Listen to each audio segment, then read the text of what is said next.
Prince William called the Greek royal family at the last minute and refused for personal reasons to attend the service. Although he was supposed to play a key role, he was supposed to be the one to read, but he was replaced at the last minute by Constantine's son Paul.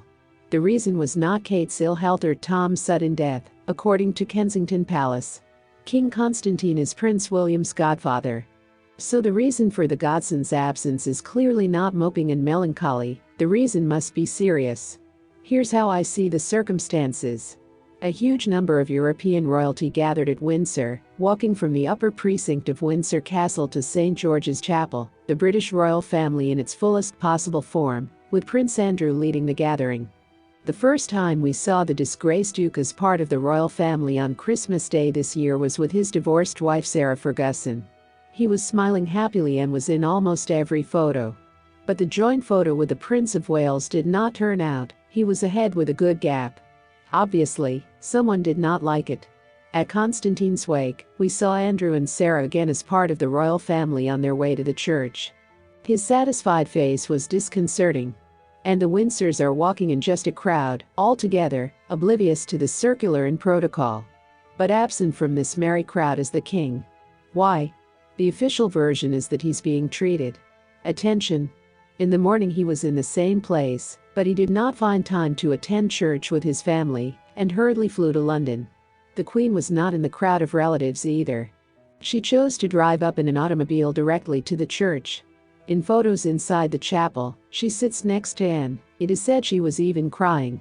In the absence of the king and queen and the heir apparent, it was up to Princess Anne to lead the family on the road to the church. But Andrew and Sarah have overtaken her, with Anne walking in the back alongside the Tyndalls. Not really.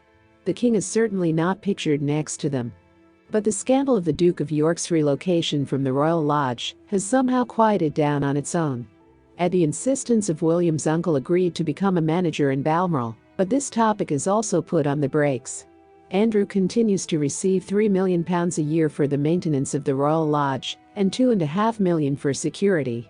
And that's just what we know about. And now, even more interesting. When William refused to attend church, everyone was reseated and Andrew took the front row seat, while his second row seat was left vacant. You can clearly see that there is a strengthening of the Duke of York's role. We know that William is a fierce opponent of this. He tried to eliminate the Queen's favorite son by the Queen's own hands, and then by the hands of his father. As we now see, the Duke of York wins the confrontation. William, too, must have been in that family crowd on his way to church next to his dear uncle, and the pictures would inevitably have made it into all the newspapers. That was obviously the plan, but William broke the whole game right in the last few minutes. The Greek royal family took offense, of course. But the resentment of the relatives is nothing compared to the blow to the heir's reputation that would have been inflicted by his picture next to his uncle, whose name has already been published on Epstein's guest lists. One can only guess who is playing against the prince in this situation. Who does not give rest to his high rating, which is several times higher than the rating of the king. Does the same dark force not like the confrontation between William and his brother? If you liked the video, then don't forget to put a like and subscribe to the channel so you don't miss the latest news about the royal family.